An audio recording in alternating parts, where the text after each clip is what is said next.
찬양 감사합니다. 함께 기도드리겠습니다. 사랑이 많으시고 은혜가 풍성하신 아버지 하나님, 감사합니다.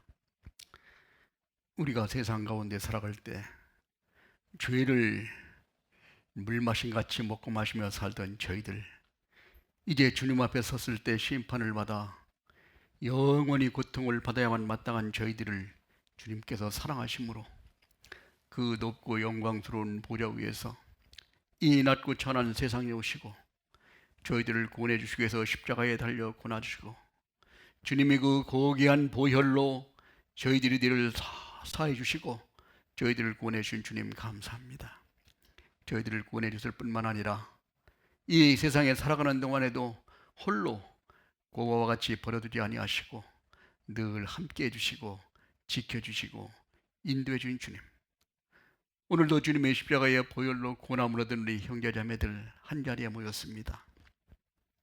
주님께서 주시고자 하시는 귀한 말씀으로 우리 마음속을 깊이 깨닫게 해주시고 이 악하고 험한 세상을 주님이 주신 지혜와 능력에 의지하여 힘있게 살아갈 수 있도록 인도하여 주시옵소서.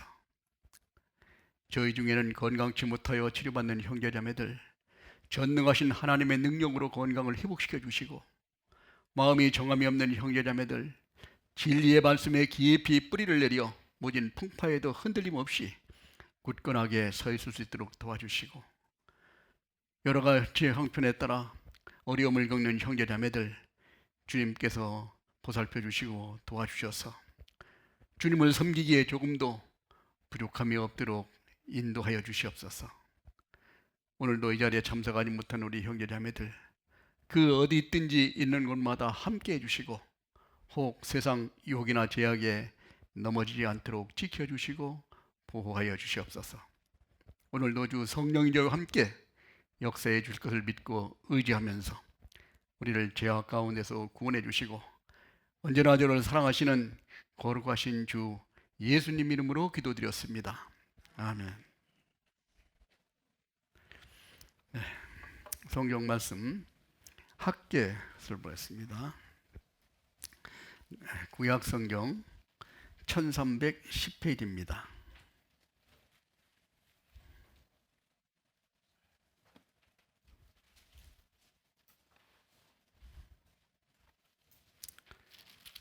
학개 1장 1절부터 11절까지를 제가 한 절, 우리 형제자매님들이 한 절 교독하시겠습니다.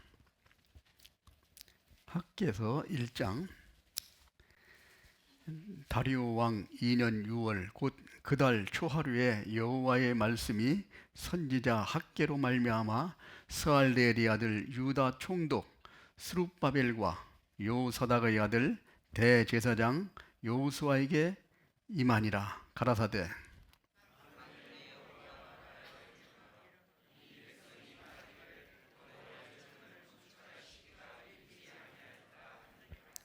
여호와의 말씀이 선지자 학개에게 임하여 가라사대,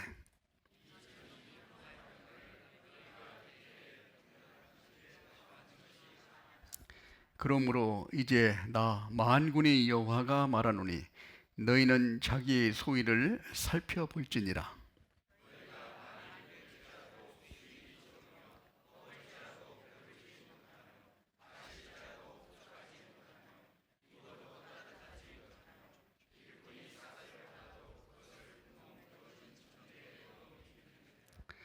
나 만군의 여호와가 말하노니 너희는 자기의 소위를 살펴볼지니라.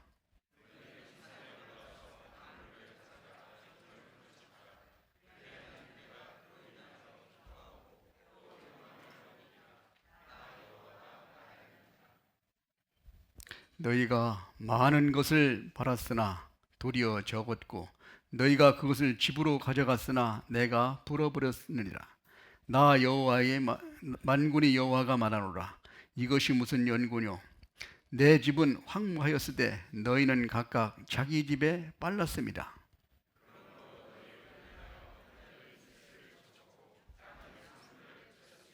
11절 같이 읽겠습니다.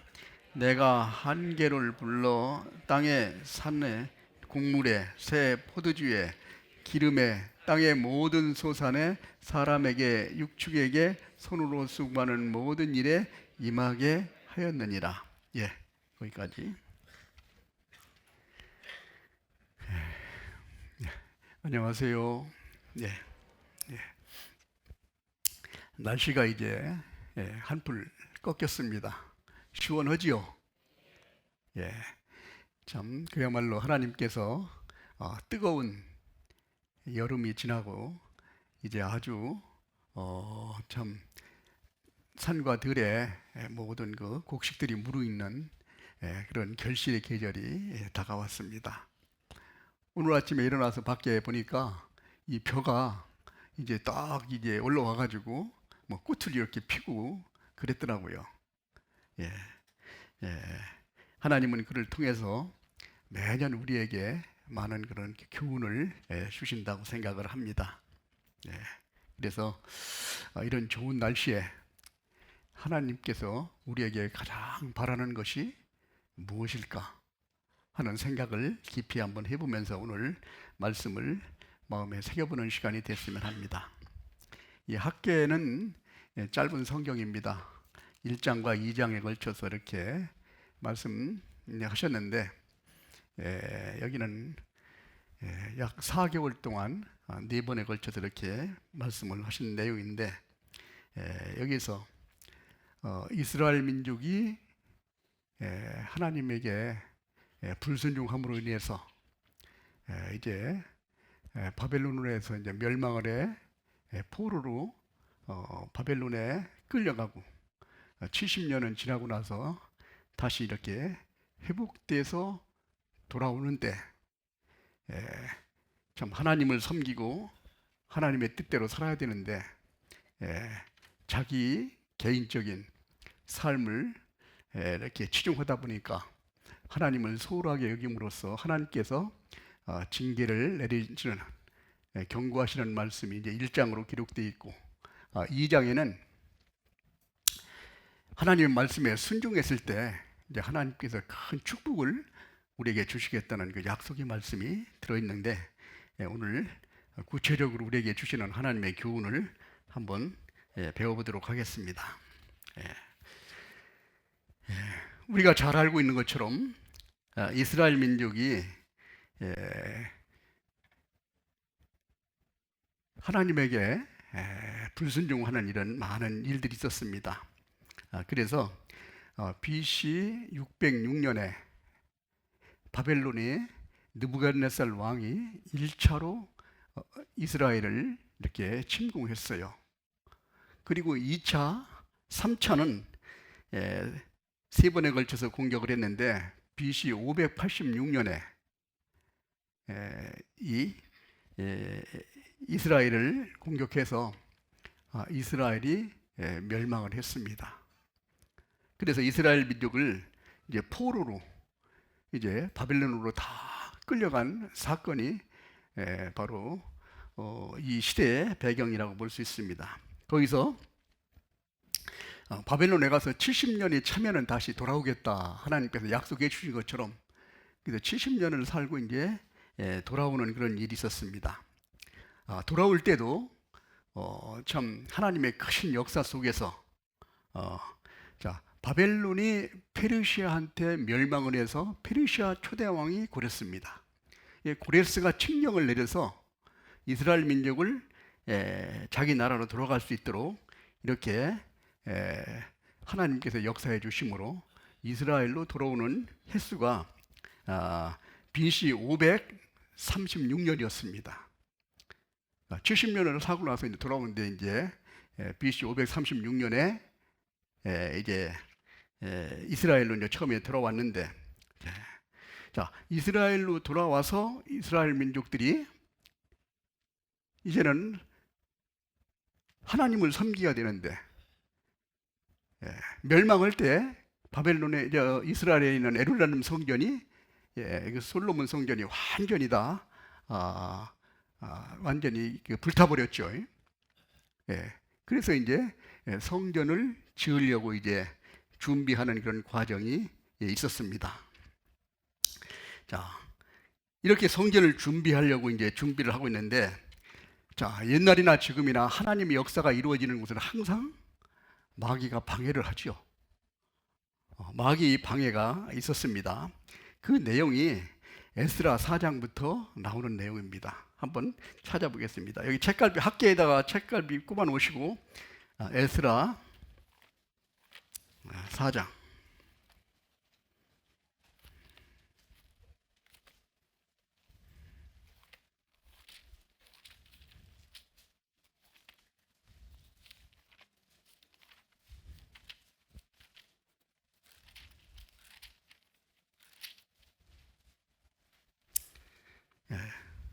구약성경 714페이지입니다. 에스라 4장.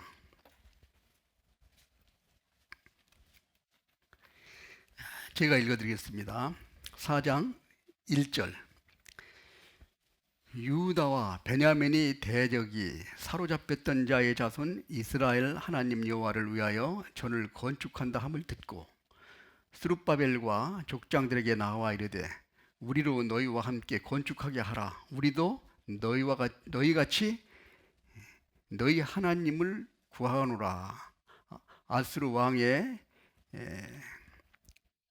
살핫돈이 우리를 이리로 오게 한 날부터 우리가 하나님께 제사를 드리노라.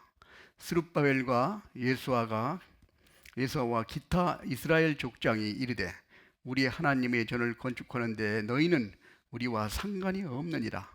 바사왕 고레스가 우리에게 명하신 대로 우리가 이스라엘 하나님 여호와를 위하여 홀로 건축하리라 하였더니, 자, 이때 사마리아인들이 그쪽에서 살았었는데 이때 막 방해를 하는 겁니다. 어떤 방해를 하냐면은 4절부터 그런 방해를 하죠.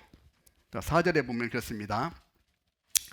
이로부터 그 땅 백성이 유다 백성의 손을 약하게 하여 그 건축을 방해하되 바사왕 고레스의 시대부터 바사왕 다리오가 즉위할 때까지 의사들에게 뇌물을 주어 그 경영을 저희 하였느니라. 여기서 고레스 왕 때부터 다리오 왕 때까지 의사라는 것은 뭐냐면 관리들을 얘기합니다. 관리들에게 뇌물을 주고 막 이 성전을 짓지 못하게 방해를 하는 겁니다. 또 어떤 일까지 있었냐면은 6절에 또 아헤스로에게 즉위할 때 저희가 글을 올려 유다와 예루살렘 거민을 고소하니라. 막 고소도 하고. 7절 아닥사스다 때 비슬람과 미르닷과 디브넬과 그 동료들이 바사왕 아닥사스에게 글을 올렸으니 그 글은 아람 문자와 아람의 방언으로 써서 진술하였더라. 어떤 걸 보내냐면 13절 같이 한번 읽어보겠습니다.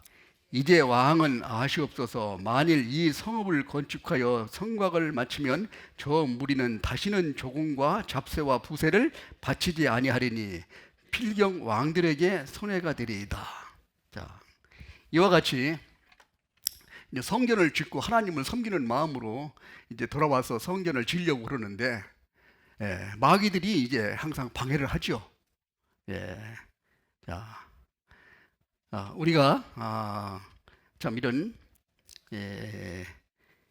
에스겔 2장에도 보면은 하나님의 역사가 일어날 때 보면은 항상 마귀들이 또 방해를 합니다. 그런 역사 속에서 이제 방해를 하기 때문에 이스라엘 민족이 성전 지키를 이제 중지했는 거예요. 얼마 동안 중지했냐면은 16년 동안을 중지한 겁니다. 그러니까 하나님께서 다시 오늘 본문에 있는 말씀처럼 본문 여기에 학계 1장을 다시 보겠습니다.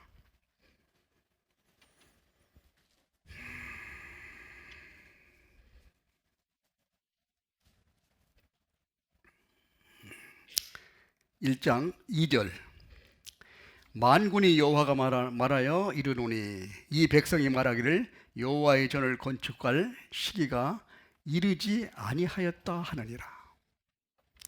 자, 여기에서 방해도 있었지만은 이스라엘 민족이 하나님을 굳건하게 섬기고 하는 그런 마음이 아주 굳세지 않았다는 겁니다. 그래서 이제는 이렇게 방해를 하고 좀 여건이 좀 이렇게 성전 짓기 어려우니까 아직 하나님의 성을, 하나님의 전을 그런 지을 때가 아닌가 보다. 이렇게 스스로를 위로하는 겁니다. 자, 이런 내용을 하게 된 것은 첫 번째, 방해 한나라 성취에 결코 큰 문제가 되는 건 아니었습니다. 이스라엘 민족이 방해가 있을지라도 담대하게 물리치고 거기서 성전을 지어서 하나님에게 하나님의 능력으로 하나님의 살아계심을 우리가 깨닫고 하나님의 힘에 역사하시는 것을 실제로 체험해 보기를 해야 되는데 그러지 못하고 그냥 안주했다는 거예요. 그러기를 16년 동안을 쭉 지내고 있었습니다. 왜 이러냐면은 1장 4절에 있는 것처럼 자, 어떤 일이 있으냐면 1장 4절, 이 성이 황무하였거늘 너희가 이때 판벽한 집에 거하는 것이 가하냐? 하나님께서 하신 말씀이, 하나님의 성전은 다 부서지고 아무것도 남아있지 않은데 너희들은 집을 지하고, 판벽이라는 것은 아주 좋은 자재로 아주 잘 짓는 집을 이야기합니다. 집을 잘 지어가지고 이렇게 떵떵거리고 살아가는 것이 합당하냐? 하나님께서 이와 같이 말씀하시는 거예요. 지금 우리가 처한 세상에서도 마찬가지, 하나님의 몸된 교회, 그리스도는 머리요 우리는 지체라고 말씀하셨는데 이 지체를 지금 계속, 다시 다른 말로 얘기한다면 교회를 점점 완성해 가고 있는데, 주님이 오실 때까지 가고 있는데, 우리 구원받은 그리스도인은 하나님의 몸된 교회를 다 세우기 위해서 최선을 다해서 노력해야 되는데 하나님의 일에 관심이 별로 없었다는 거예요. 그래서 이와 같이 10여 년 동안 지체해도 별 감각이 없는 거예요. 자기 일에 아주 분주하고, 또 여기에는 하나님의 일에는 무관심한 그런 일들이 나타났습니다.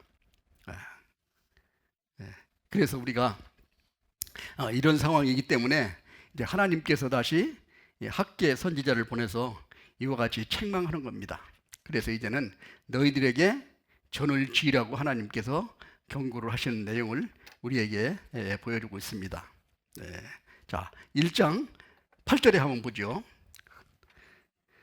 너희는 산에 올라가서 나무를 가져다가 전을 건축하라. 그리하면 내가 그로 인하여 기뻐하고 그 영광을 얻으리라. 나 여호와가 말하였노라. 이와 같이 하나님께서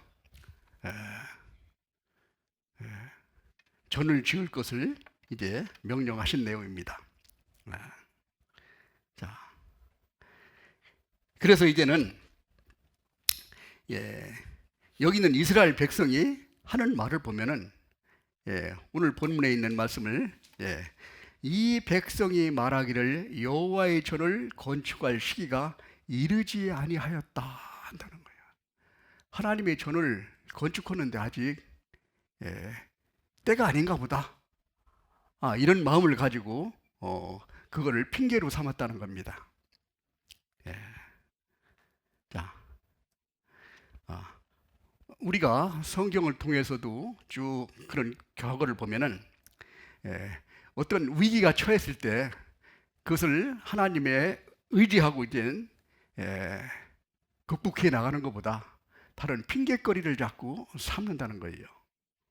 자, 우리 본성에는 핑계를 삼고자 하는 그런 본성이 아주 뿌리 깊게 잡고 있다는 겁니다. 그래서 우리가 에덴 동산에 있을 때도 하나님께서 선악과를 따먹지 마라. 먹는 날에는 정령 죽으리라고 말씀했는데 하와가 참 아담에게 따먹고 아담에게 주므로 같이 따먹었잖아요. 그러면서 뭐라고 얘기했습니까? 하나님께서 너희가 선악과를 따먹었느냐 물으니까 뭐라고 대답했어요? 아마 그 자리에서 잘못했습니다. 용서해 주십시오. 뭐 이랬으면 하나님이 큰 은혜를 또 베풀어 줄지 모르겠어요. 그런데 뭐라고 그랬어요? 따먹긴 떠먹었는데 하나님이 만들어주신 이 여자가 나한테 줘가지고 따먹었다는 거예요. 핑계를 대죠.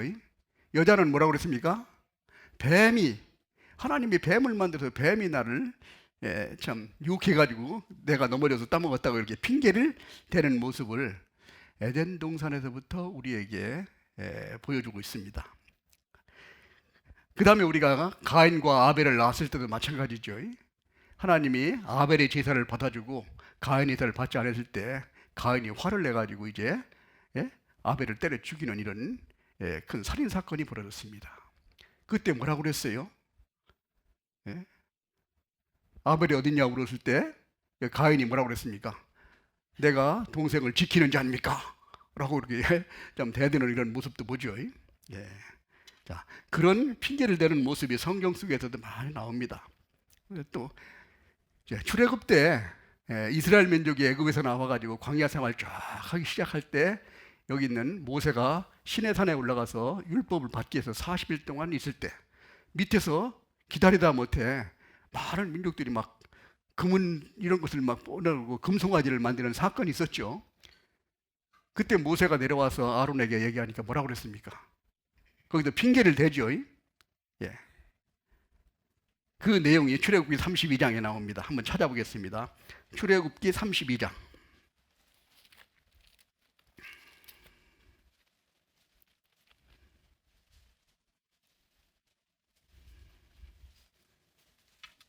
(21절)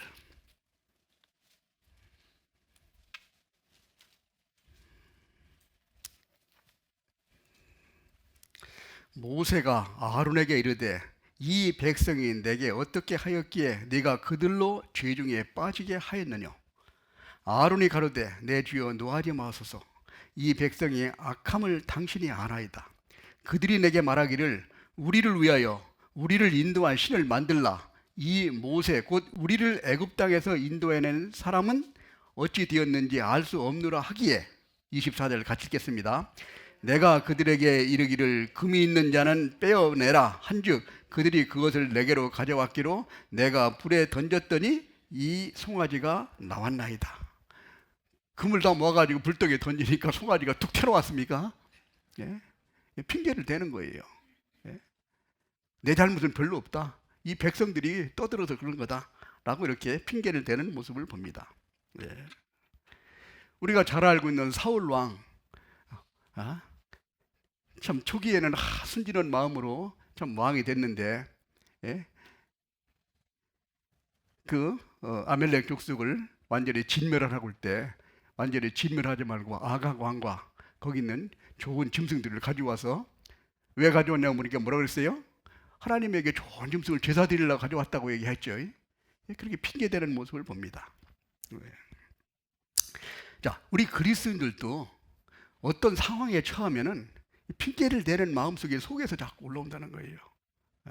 자기의 어떤 그런 참 위기를 모면하고 자기의 참 용감하지 못한 것을 캄프라치기 위해서 그런 좀 핑계를 대는 모습들을 봅니다.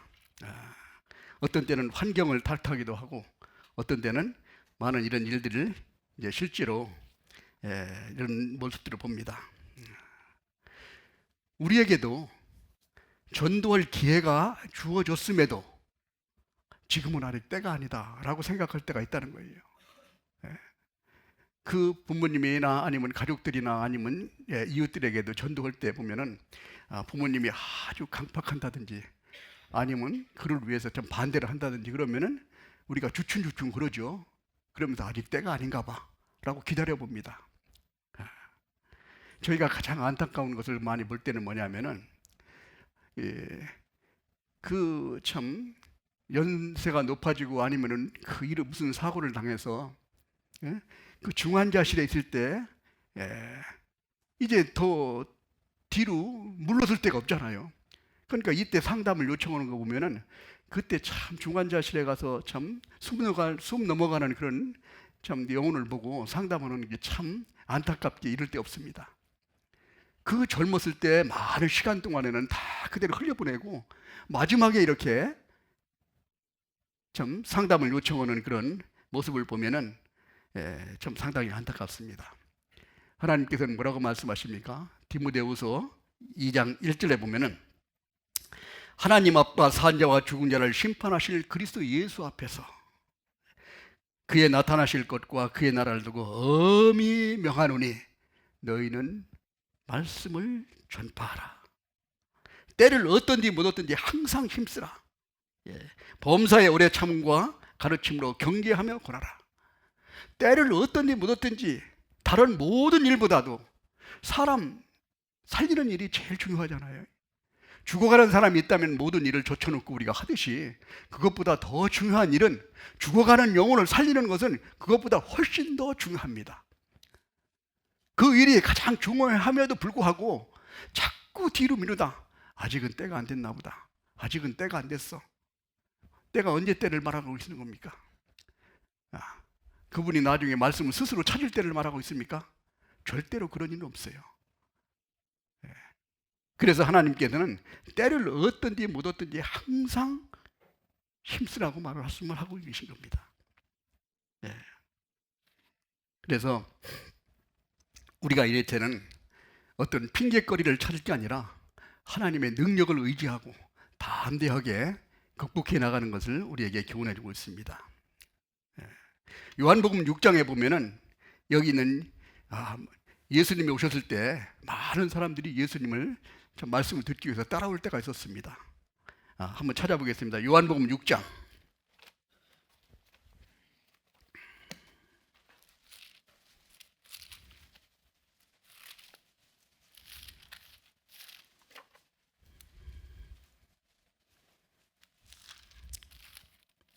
5절. 요한복음 6장 5절.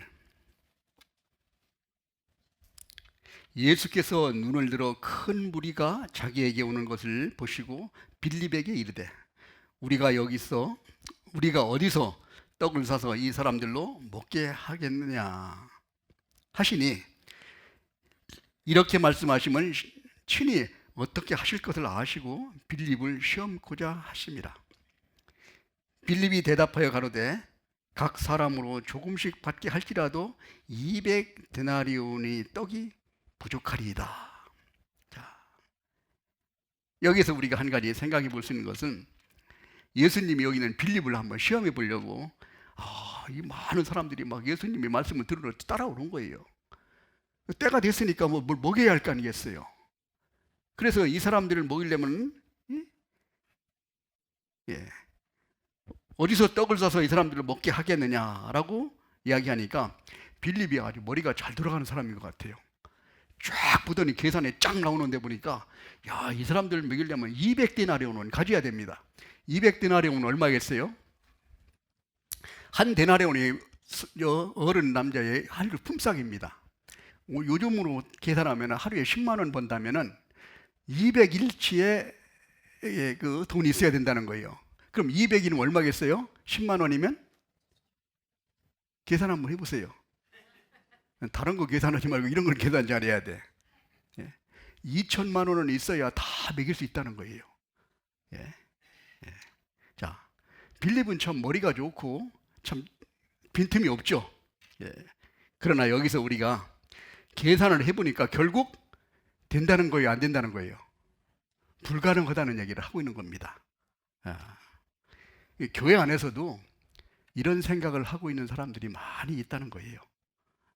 하나님의 교회가 믿음을 가지고 하나님의 일을 이루어 나가는 것보다 계산으로 따져가지고 이건 가능하다, 불가능하다 이렇게 이야기하는 경우가 많이 있다는 겁니다. 이것은 불신앙적인 태도를 지닌 자들이 불가능성부터 우리가 계산해 보는 겁니다. 이건 뭐 하기 힘들겠어, 안 되겠어, 우리 능력으로는, 이런 식으로 생각을 한다는 거예요. 그러나 신앙은 어떤 거예요? 가능성부터, 하나님께서 우리에게 하신 말씀과 명령은 가능성부터 우리가 해야 되겠다, 어떻게 해야 될까, 이걸 자꾸 연구해 가지고 할 수 있는 방법을 추구하고 하나님께 기도하고 한다면은 하나님께서 그것을 이루어 주시는 것을 하나님의 뜻인데, 그러지 않고 여기는 빌립처럼 계산부터 하는 경우가, 우리도 이런 경우가 많이 있을 수 있다는 겁니다. 먼저 우리가 중요한 것은 이 하는 일이 하나님의 뜻인가 아닌가를 먼저 분별하는 것이 더 중요하다. 얼마나 좋은 환경에서 많이 갖추고 있어야 하는가를 고민하기 전에 하나님의 능력이 얼마나 큰가를 먼저 우리가 확인해봐. 그리고 그 의지를 하고 그것을 극복해 나가는 것이 더 중요하다는 거죠. 네. 다시 얘기해서 환경이 믿음을 만들어가는 것이 아니라 우리 믿음이 환경을 극복해 나가는 것이 바로 신앙생활이라는 거예요. 네. 그래서 믿음이 필요합니다. 세상 사람들처럼 계산해가지고 딱 할 수 있는 거 하는 것은 믿음이 필요 없어요. 우리가 할 수 없는 것 그 이상을 하는 것이 바로 믿음이 필요하다는 사실을 우리에게 교훈해주고 있다는 사실입니다. 네. 자, 그래서 이제는 이스라엘 백성들이 이제 한두 해도 아니고 아마 한두 해 좀 이렇게 좀 이따가 다시 건축하려고 하면 이런 말씀 안 하셨을 거예요. 16년 동안을 쭉 아직 때가 아닌가 보다 기다리고 있는 겁니다. 시간이 점점 가면 갈수록 마음은 점점 더 무뎌지지요. 점점 더 하나님과 더 멀어진다는 거예요. 네. 네. 네. 그랬을 때 하나님께서 뭐라고 말씀하셨는가 여기 한번 다시 찾아보겠습니다. 야. 우리 학계에서 다시 돌아가겠습니다. 1장 6절 6절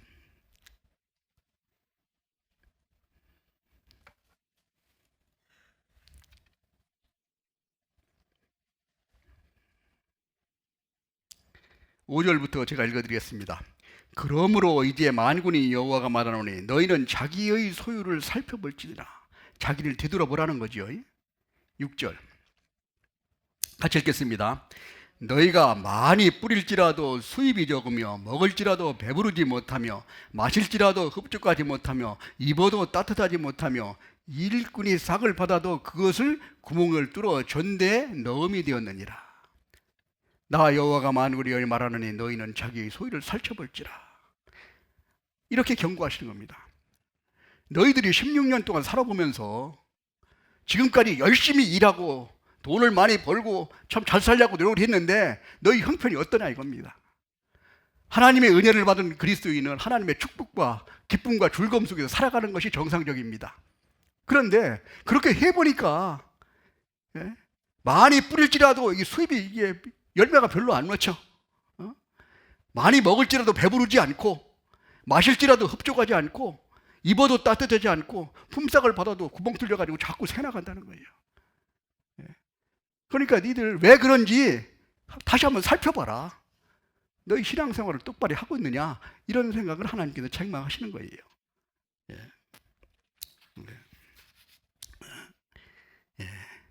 그래서 우리가 나에게 하나님께서 그런 일들이 주어지면 우리를 다시 한번 되돌아보고 무엇이 잘못됐는가, 나에게 어떤 징계가 오고 나에게 어떤 고난이 오고 나에게 환난이 온다면 무엇이 잘못된가를 스스로 먼저 살펴보고 잘못된 것이 있으면 빨리 돌이키고 하나님 앞에 나아가는 것이 바로 하나님의 축복을 받는 지름길이라는 겁니다.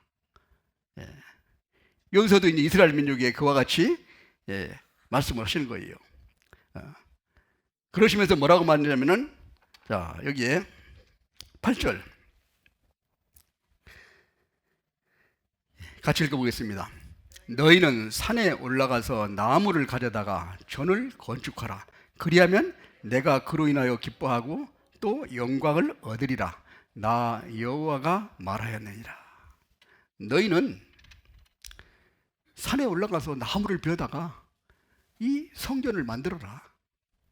하나님이 이와 같이 말씀을 하시고 그로 인하여 기뻐하고 영광 얻으리라. 여기 있는 스룹바벨 성전은 그야말로 초라한 성전입니다. 산에 가서 나무를 베어다가 성전을 만들어 가지고 거기에 참 이 성전이라는 게 어떤 뜻입니까? 하나님이 계신 곳이 성전이죠. 구약 시대에는 애굽에서 나올 때 성막에 하나님이 계셨습니다. 그것이 성전이에요. 그리고 솔로몬 시대에는 성전을 아주 참 금은 보화를 많이 들여가지고 성전을 지었는데 역대상 21장에 다윗이 성전을 위해서 준비한 그런 그 금은 보화가 얼마 되냐면은 우리가 잘 알고 있는 금이 10만 달란트. 금이 10만 달란트면은 얼마입니까? 달란트라고 그러니까 우리가 실감이 안 나죠. 1달란트에 34kg입니다. 34kg에다 10만을 곱해버리면 얼마예요? 3,400톤.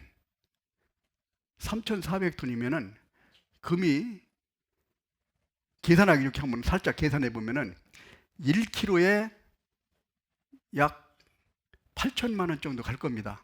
계산하기 좋게 한 1억 정도 간다고 치면은 얼마예요? 1톤이면 얼마입니까? 1톤. 한참 계산해야 돼요. 1,000억이잖아요, 1,000억.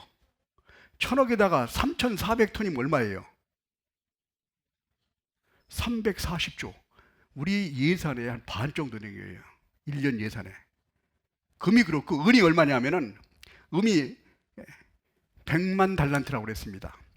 이거는, 그, 은은 뭐냐, 얼마 되느냐면은, 3만 4천 톤이에요.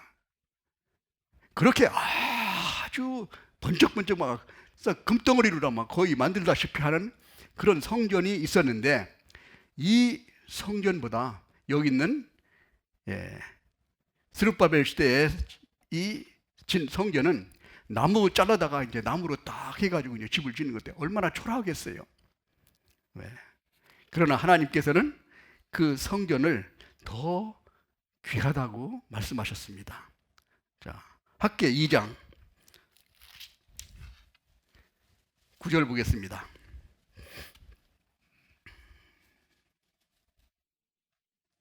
9절 같이 읽겠습니다. 이 전에 나중 영광이 이전 영광보다 크리라. 만군의 여호와의 말이니라. 내가 이곳에 평강을 주리라. 만군의 여호와의 말이니라. 이 전의 영광이라는 것은 솔로몬 그런 그 성전을 얘기합니다. 그것보다도 스룹바벨에서는 초라한 성전일지라도 이것이 더 뭐라고 그랬습니까? 이전 영광보다 크리라고 그랬죠. 더 크다는 거예요. 어떤 외모라든지 어떤 형식에 구애받지 않고 하나님의 능력은 하나님과 함께 하나님을 섬기는, 사람은 외모를 그보냐 여호와는 중심을 보신다고 말씀하시거든요. 하나님을 섬기는 그런 마음이 있을 때 하나님은 더욱더 귀하게 70년 동안 종살이라고 돌아와서 회복되는데 다시 하나님을 섬기고자 하는 그런 마음이 있을 때 하나님은 얼마나 마음이 기쁘시겠어요. 그런 마음을 하나님이 더 크게 보신다는 사실을 우리에게 교훈해 주고 있습니다. 그러면서 성전 건축할 때 하나님께서 이와 같이 격려해 주시죠. 학대 1장 12절 봅니다. 성전을 건축하려고 딱 이제 할 때 어떻게 보이냐면은 스알디엘의 아들 스룹바벨과 요사닥의 아들 대제사장 여호수아와 남은 바 모든 백성이 그 하나님 여호와의 목소리와 선지자 학개 말을 청종하니 이는 그들이 하나님 여호와께서 그들을 보내셨음을 인함이라. 백성이 다 여호와를 어떻게 하며? 경외하며.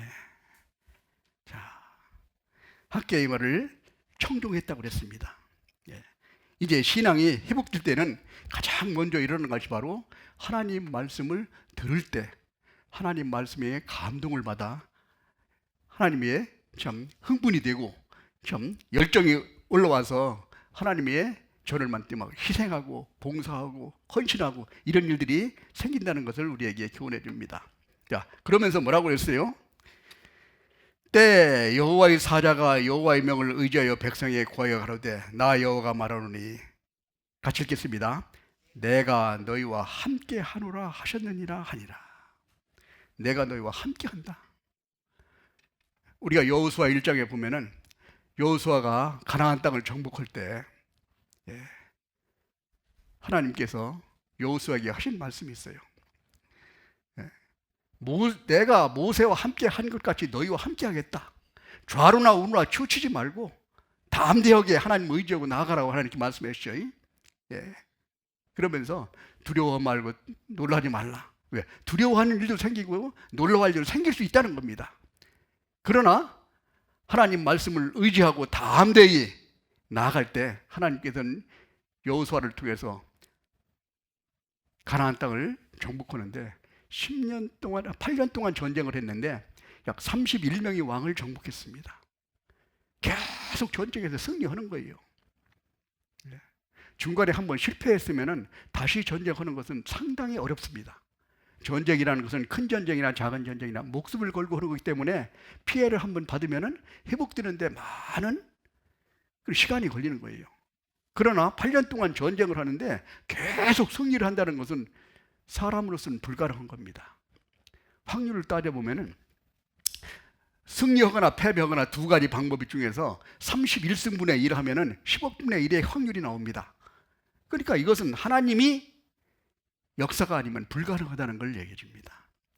왜? 하나님을 의지하면 하나님께서 이와 같이 역사해 가신다고. 그래서 그 뒤에 14절 그렇게 말씀하십니다. 학계 1상 14절 여호와께서 스알데엘의 아들 유다 총독 스룹바벨의 마음과 여호사닥의 아들 대제사장 여호수아의 마음과 남은 바 모든 백성과 백성의 마음을 흥분시키매 그들이 와서 만군의 여호와 그들이 하나님의 전 역사를 하였으니. 그래서 하나님 역사를 이제 BC 520년부터 536년에 와서 BC 520년 딱 됐으니까 16년 동안 허송소를 했잖아요. 그때 다시 시작해서 이제 5년 동안의 전쟁을 이제 성을 만들어 가지고 이제 준공으로 하게 되는 사실을 우리에게 확인해 봅니다. 그렇게 5년 동안 성전을 지으니까 하나님께서 기뻐하시고 하나님께서 여기 이렇게 말씀하셨습니다. 한번 찾아보겠습니다.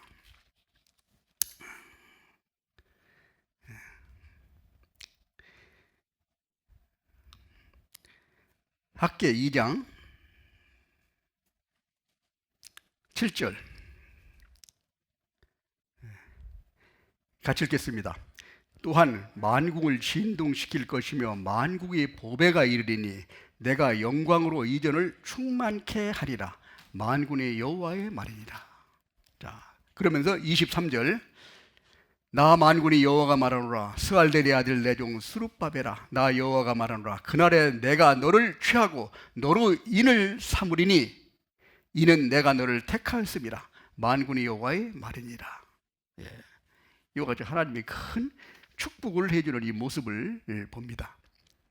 그래서 오늘 이 학계를 보면서 우리가 다시 한번 생각해 볼 수 있는 내용은 뭐냐면은 어떤 일이 우리에게 주어졌을 때 우리가 그것을 피하기 위해서 핑계를 대는 이 모습은 신앙생활을 저해하는 가장 큰 나쁜 요소라는 것을 우리에게 교훈해 주고 있습니다.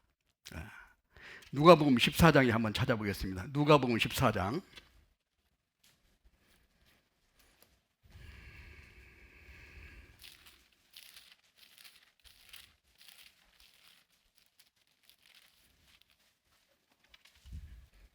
16절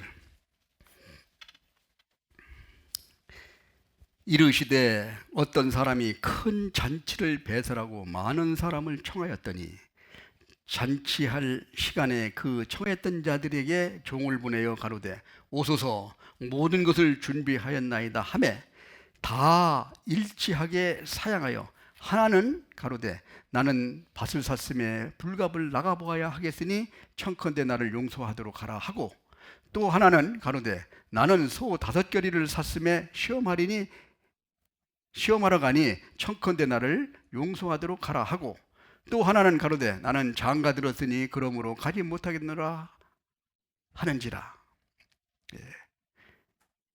종이 돌아와 주인에게 그대로 고하니 이에 집주인이 노하여 그 종들에게 이르되 빨리 시내 거리의 골목으로 가서 가난한 자들과 병신들과 소경들과 저는 자들을 데려오라 하니라. 자, 우리가 이 잔치를 배설하고 초대를 했죠. 이 잔치는 그야말로 하나님이 베푸시는 큰 잔치라는 거예요. 모든 것을 준비했어요. 음식도 준비하고. 그런데 문제는 다 일치하여 사양했다는 거예요. 여기에 뭘 사양했습니까? 나는 밭을 샀음에 이 불갑을 나가봐야겠다. 이 밭을 샀으면은 사기 전에 충분하게 봐야지 사고 난 다음에 뭐라 봅니까? 아무 때나 가도 볼 수 있는 거잖아요. 자, 밭이라는 것은 우리의 뭐요? 재산이라든지 아니면 육신적인 문제를 해결할 수 있는 걸 얘기합니다. 그것 때문에 하나님의 초청한 잔치를 핑계 삼아서 안 나간다는 거예요. 예? 두 번째는 소 5결의를 샀다. 아니, 소를 많이 보는 건 언제 봐야 됩니까? 사기 전에 봐야죠. 예? 사고 난 다음에 내 거 됐으니까 언제 가서 봐도 별 문제 안 돼요. 잔치에 참여하고 와서 봐도 되는 겁니다. 예? 그리고 여기는 나는 장가 들었으니 못 가겠다.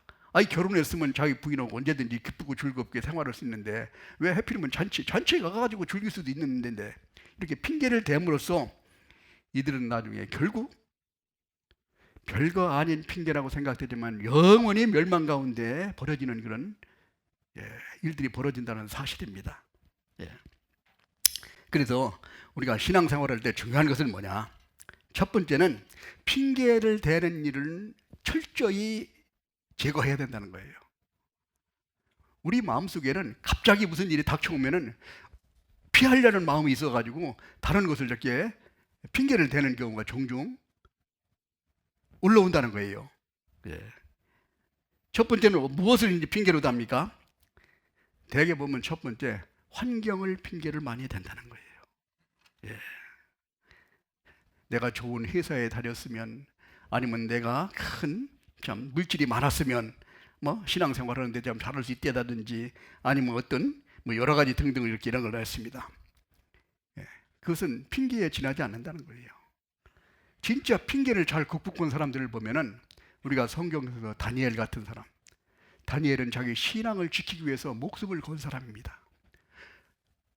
바벨론 느부갓네살 왕한테 포로로 끌려가서 나오는 잔치상을 보니까 아이고 기름진 막 참 진미가 막 내려온 거예요.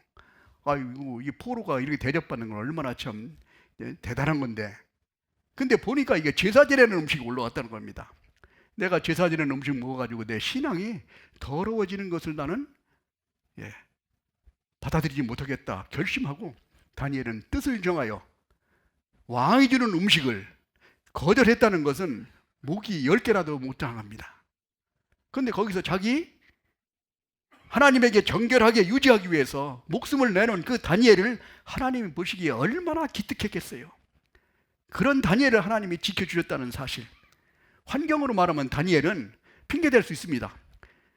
아이고 조금 그때 살짝 넘겨가지고 그것만 먹고 다음부터는 하나님을 열심히 잘 섬기면 되지요 라고 생각할 수도 있고, 진짜 핑계댈 수 있는 여러 가지 참 핑계거리가 있을 수 있어요. 그러나 다니엘은 오로지 하나님으로부터 정결을 유지하기 위해서 목숨을 걸었다는 겁니다. 그래서 얼굴을 윤택하게 만들어주고 지혜와 총명을 주셔서 다른 박사들보다 10배나 더 많은 청명을 주시고, 그 직책을 여기 있는 느부갓네살 왕, 다리오 왕, 그 다음에 벨사살 왕, 그 다음에 페르시아의 고레스 왕까지 나라가 바뀌고 왕이 바뀌어서도 그 직책을 계속 할 수 있도록 하나님이 지켜주시는 모습을 우리가 봅니다. 또 우리가 잘 알고 있는 요셉 어떻습니까? 진짜 요셉 같은 경우에는 형들한테 팔려가가지고, 사실 우리가 요셉을 생각하면서 성경을 읽을 때는 참 눈물 나면서 좀 읽잖아요. 근데 그 종살이라는 게 쉬운 게 아니죠. 말도 안 통하지. 그 집에서 종살이를 한다는 건 진짜 힘든 겁니다. 근데 얼마나 했냐? 거기는 보디발이 하는 얘기가, 요셉 저 녀석이 하는 거 보니까 하나님이 하는 것 같다. 대단하네. 그러니까 나머지 전부 다 집에 있는 일들을 다 넘겨서 혼자 관리하게 만들어줬잖아요. 응? 이런 요셉이 참 보디발 부인이 유혹할 때도 그냥 피하기 위해서 달아나고, 누명을 쓰고 감옥살이에 들을 때도 열심히 하고, 진짜 핑계를 대려면 요셉 같은 사람은 핑계 댈 수 있었을 거예요. 이런 상황에 내가 조금만 내가 하면은, 예를 들어서 이국 땅에 가서 그 종살이를 하는데 주인마님이 와가지고 참 나하고 연애하자 이러면은, 야 여기 뭐 외국에 와서 내가 참 편하게 좀 살아보자, 이제 고생 끝이구나 생각할 수 있는데, 그때 넘어졌으면 요셉은 끝났습니다. 그 유혹을 물리치겠어요. 이런 환경을 극복하는 모습. 예. 에스더 같은 경우에도 뭐였습니다. 에스더가 여왕이 됐는데 자기 민족이 다 몰살당하게 됐어요. 법규를 어기고 나가면 이제 살아남기 힘든 그런 상황인데도 불구하고 여기 있는 모르드게가 뭐라고 얘기했습니까? 네가 여왕이 된 것이 이때를 위함인지 어떻게 알겠느냐? 만약에 네가 나가지 않으면은 우리 민족은 다른 사람을 통해서 우리를 구원하겠고 너희 집은 망하리라. 이렇게 말씀해야죠. 아이고 목숨 걸고 어떻게 내가 나가겠냐 핑계를 댈 수 있었습니다. 그러나 목숨 걸고 자기 민족을 구하러 나갔을 때 하나님께서 그를 지켜주시고 극복하게 만들어줬다는 거예요. 그 다음에 두 번째는 우리가 항상 핑계를 많이 대는 모습을 보면 어디에 핑계를 대요? 어떤 그 죄에 대해서. 에덴 동산에도 마찬가지죠. 죄를 짓고 나서 하나님이 아담아 아담아 불렀습니다. 처음에는 두려워서 숨었어요. 무화과 나무로 치마 하나 해 있고 하나님이 몇 번 부르다 끝날 줄 알았습니다. 계속 부르니까 어쩔 수 없이 벗었으므로 두려워야 숨었나이다.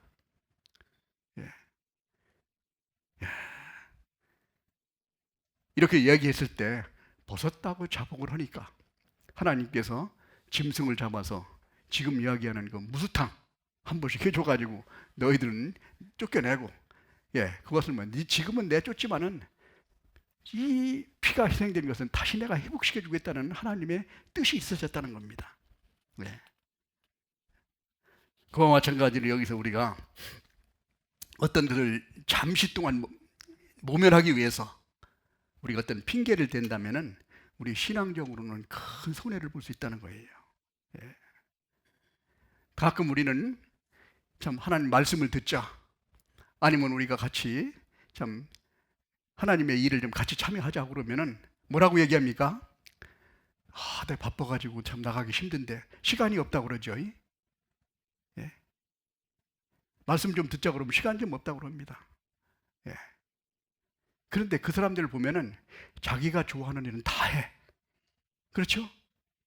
어떤 일을 있어도 자기가 좋아하는 걸 별일을 다 해서 다 합니다. 그러면서 주일날 말씀을 들으러 가자. 한번 상담 좀 한번 해보자. 그러면은 핑계 대는 거예요. 아이고 바빠가지고 요즘에 또 누구 약속이 있는데 막 핑계를 대죠. 이렇게 시간이 없다는 이런 이야기를 할 수 있는 모습. 그리고 지금은 어려운데 다음에 들을게. 마귀가 이걸 아주 잘 이용합니다. 자꾸 뒤로 미루는 거예요. 뭐 세상에 그 참 새털같이 많은 날짜, 바다에 모래가루같이 참 많은 그런 날짜, 오늘만 날이냐? 내일 오면 되지. 천천히 하자. 자꾸 뒤로 밀어서 아마 지금 지옥에 가면은 뒤로 미루다가 지옥 간 사람이 버글버글 할 겁니다. 왜? 앉는다는 건 아니다. 다음으로 미룬다는 거예요. 그 다음에 있습니까? 어떤 빵집에서 현수막을 하나 걸었습니다. 내일 오시면 빵을 거저드립니다. 이 사람이 그거 보고 나서 아침에 가서 일찍 자고 새벽까지 일어나서 빵 가지러 갔습니다. 그래서 빵을 문도 열기 전에 기다리고 있다. 문 열니까 얼른 들어가서 빵 가지러 왔습니다 하니까 그러죠? 그 주인이 뭐라고 그랬습니까? 좀 자세하게 보세요.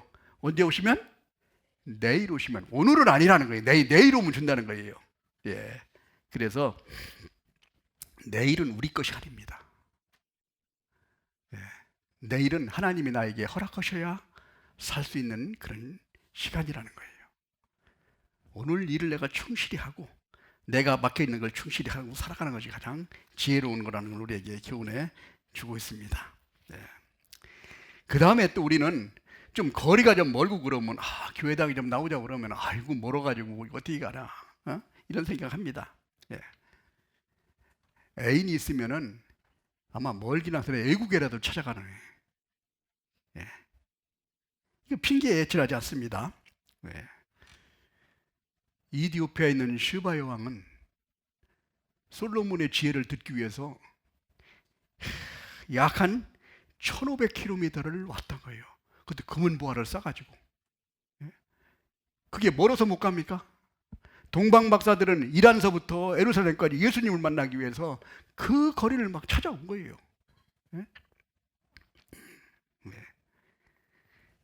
이디오피아의 사도행전에 보면 구스 넷이 예? 예루살렘까지 예배하러 왔다 갔다 했습니까? 예?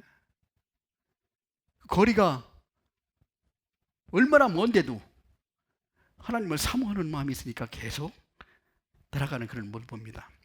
우리도 지금 해외에 많은 전도를 합니다. 특히 아프리카라든지 유럽 같은 데, 또 이런 데, 특히 좀 남미나 뭐 이런 데 가보면은 교회당에 가려고 열 몇 시간씩 가는 거예요. 교제를 하기 위해서. 예. 그래도 멀다는 생각을 안 씁니다. 그런 분들이 신앙은 또 더 아주 활발해요. 예.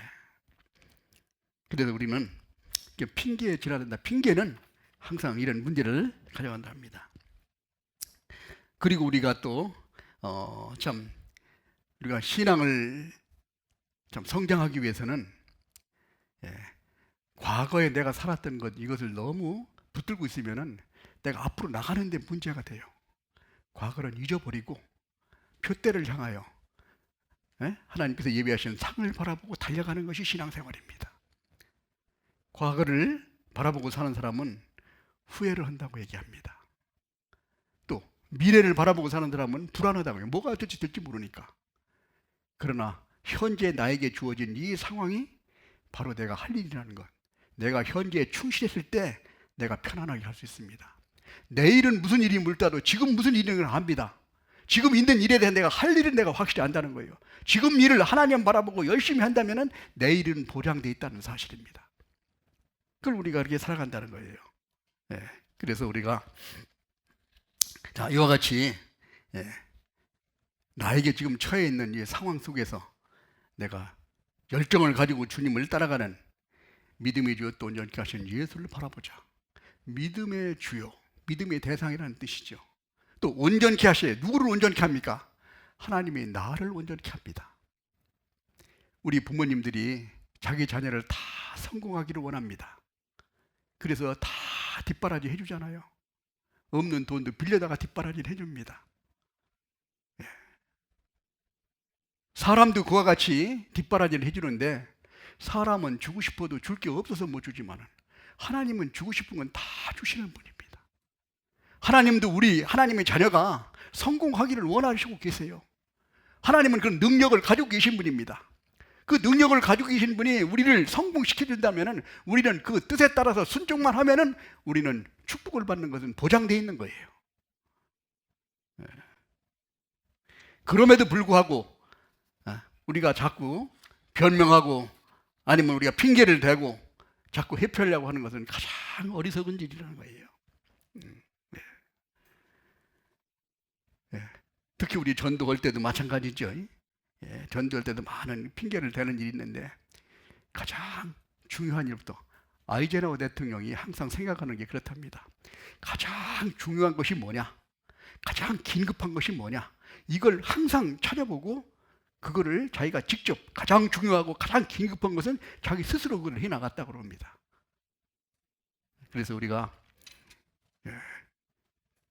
지금 이 시간에도 우리가 가장 중요하다는 것은 하나님의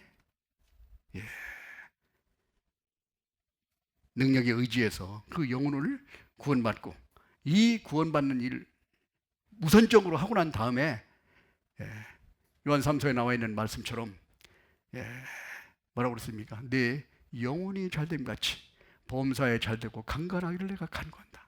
영혼이 잘되면 나머지는 다 하나님의 자녀니까 하나님이 다 도와주시지 않겠어요?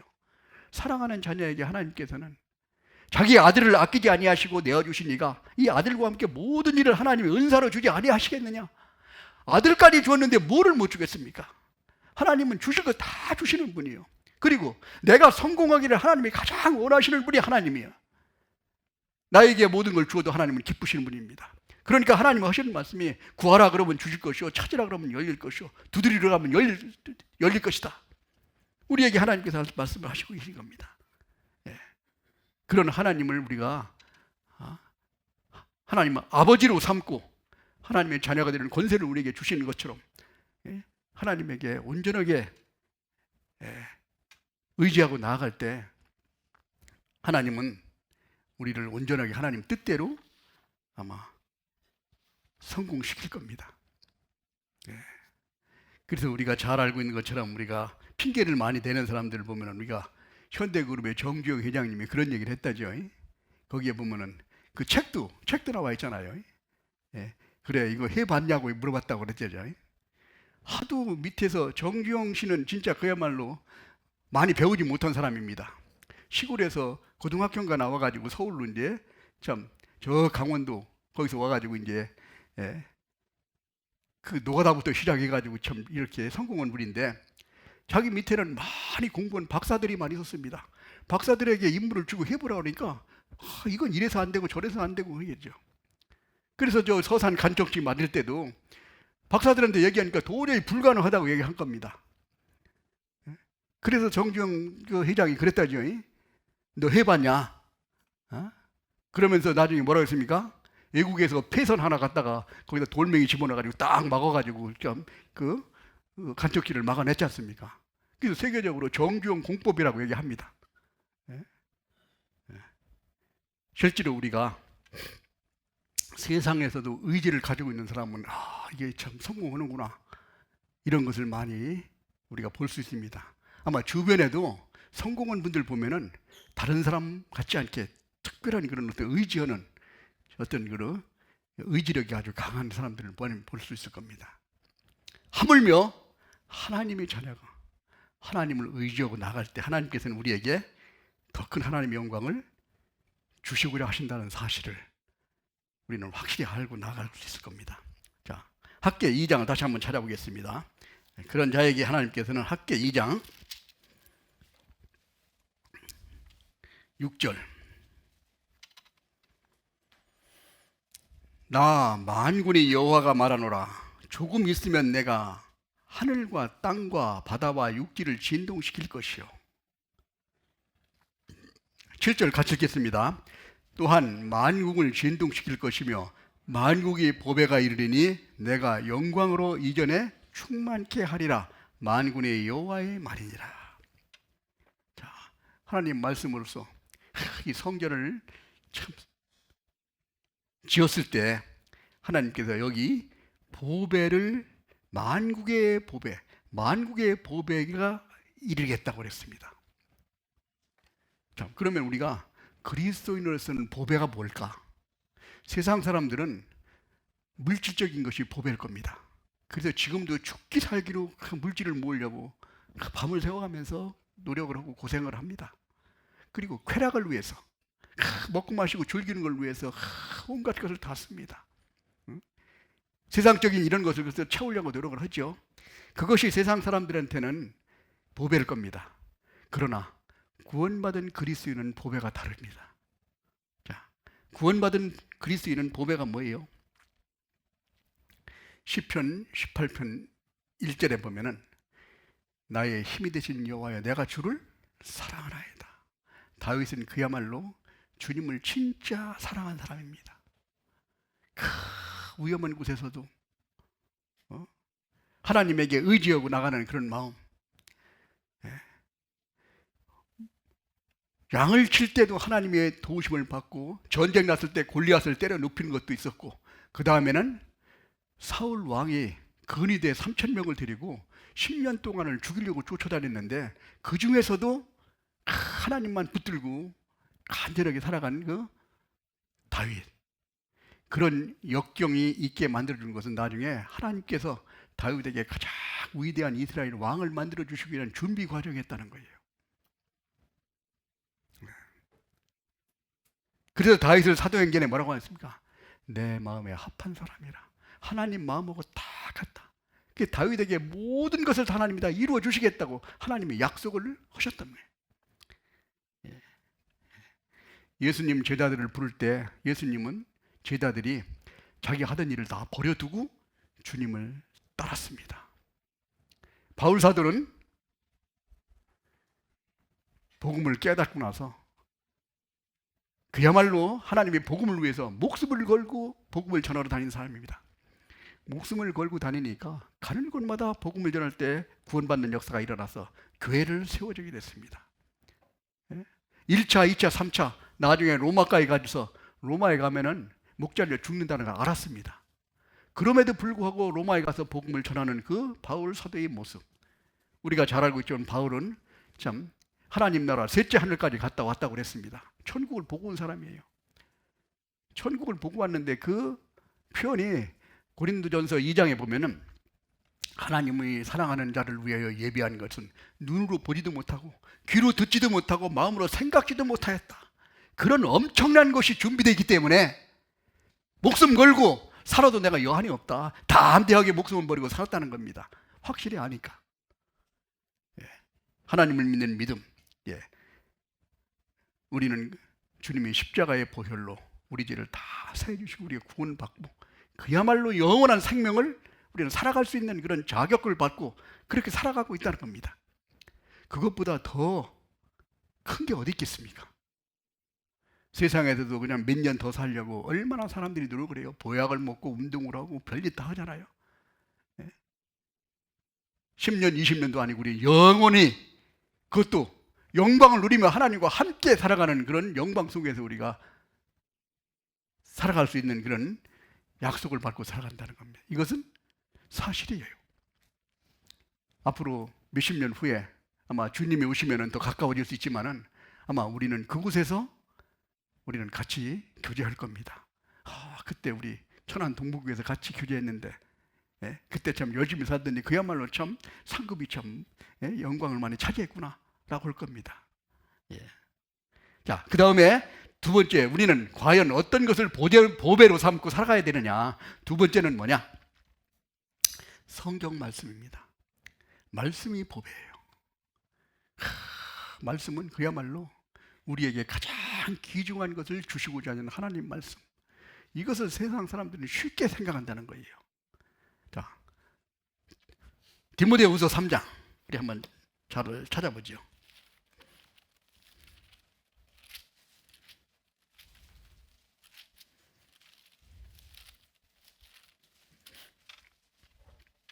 디모데후서 3장 16절. 모든 성경은 하나님의 감동으로 된 것으로 교훈과 책망과 바르게 함과 의로 교육하기에 유익하니. 17절 같이 읽겠습니다. 이는 하나님의 사람으로 온전케 하며 모든 선한 일을 행하기에 온전케 하려 함이니라. 자, 여기에서 우리가 이는 하나님의 성경 말씀이죠. 이는 하나님의 사람으로 온전케 한다. 온전하게 한다는 것은 뭐예요? 완전하게 만들어 주신다는 뜻이에요. 영어로 얘기하면 퍼펙트라는 뜻입니다. 조금도 부족함이 없이 하나님이 온전케 하게 만들어주고 또 모든 선한 일을 행하기에 하나님의 일을 하는데 무슨 일이든지 할 때 온전하게 할 수 있도록 그런 능력과 지혜와 하나님의 사랑을 한데 베풀어 주신다는 뜻입니다. 온전케 하려 합니다. 이것을 우리가 하나님 말씀이라는 거예요. 이 하나님 말씀은 우리로서 성공하게 만드는 지름길입니다. 이대로 온전하게 받아들이고 이대로 살아간다면 하나님이 약속하신 걸 그대로 다 받을 수 있는 거예요. 그래서 우리는 하나님 말씀을 바라보고 살아갑니다. 이것이 바로 보화라는 겁니다. 그 다음에 또 한 가지는 우리가 보화는 뭐냐? 구원받은 우리 형제 자매들이 보화입니다.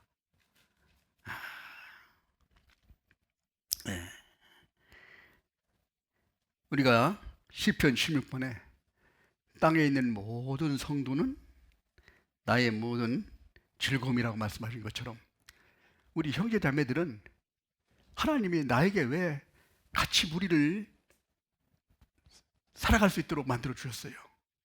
애굽에서 나올 때 가나안 땅에 들어갈 때 아마 개별적으로 보냈으면 다 죽었을 겁니다. 무리를 만들어서 구름 기둥으로 다 그늘을 만들어주고 불 기둥으로 따뜻하게 만들어주고 매일같이 만나를 주면서 무리 안에 거하기만 하면 가나안 땅까지 들어가게 만들어준 것처럼 우리 무리 안에서 사람이 혼자 살 수는 없습니다. 혼자 사는 것은 에덴 동산에도 독초하는 것이 좋지 못했다고 하나님이 판단하는 것처럼 하와를 주셨죠. 그래서 저처럼 우리가 같이 구원받은 형제자매들, 한 가족도 형제자매들은 사랑하잖아요. 명절이 되면 가족이 다 같이 모여가지고 참 그동안 있었던 참 즐거움을 누리고 하잖아요. 세상에서 70년 내지 80년 사는 형제들도 그렇게 즐거워하는데 영원히 사는 우리 형제자매들은 그야말로 금쪽 같은 거예요. 요즘 TV에 보면 뭐 금쪽 같은 뭐라고 자꾸 나오는데 그 얘기 별로 안 썼으면 좋을 것 같아요. 누구 아들은 금쪽 같지 않습니까? 다 금쪽 같은데. 근데 그야말로 진짜 써야 될 곳은 어디냐? 우리 구원받은 형제자매들은 금쪽보다 더 귀합니다.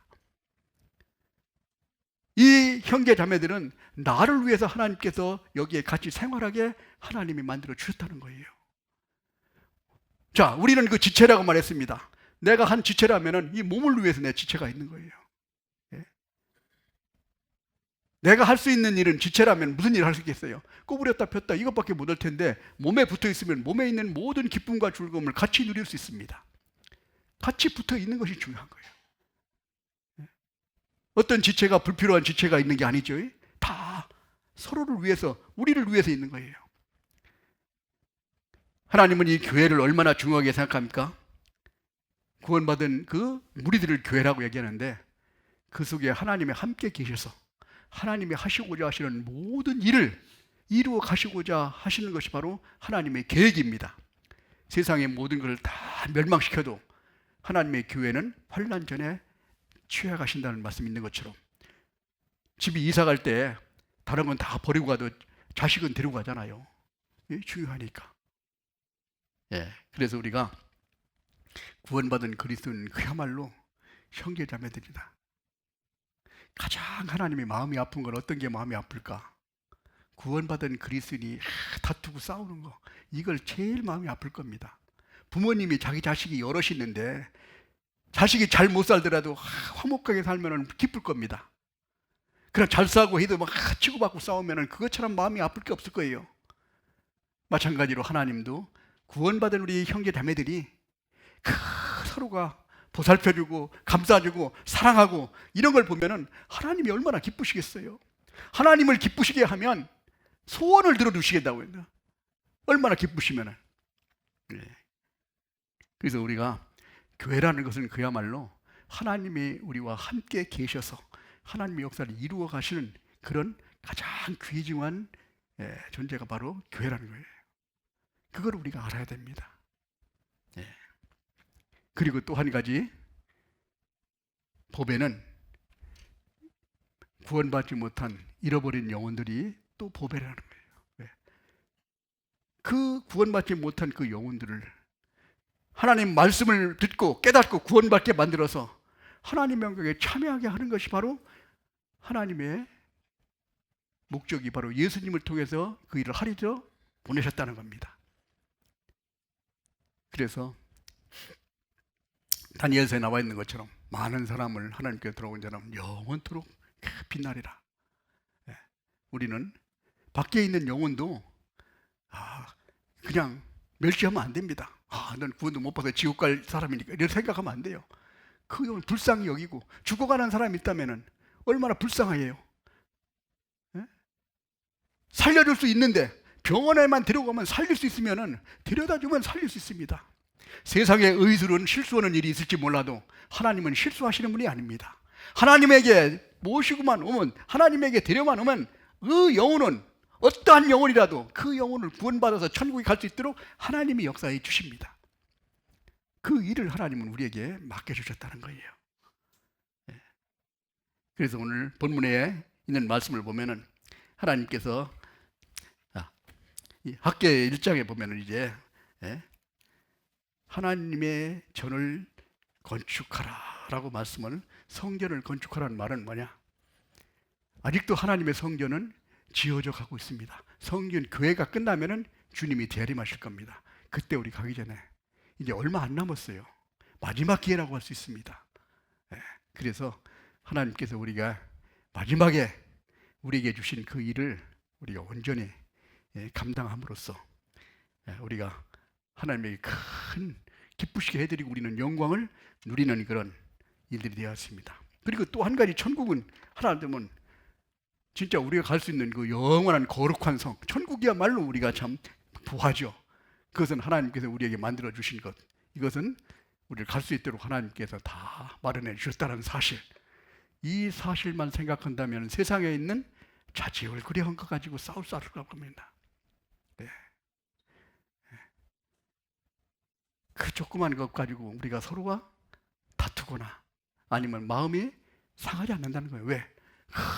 그 영광스러운 곳을 우리가 가서 함께 영원히 살 수 있는 그런 약속을 받고 우리가 살아가는데, 그거 뭐 좀 잘못된 일이 있다 가지고 꼭 그 어린아이가 장난감 가지고 싸우는 것처럼, 그거 별거 아니잖아요. 어른이 보면은.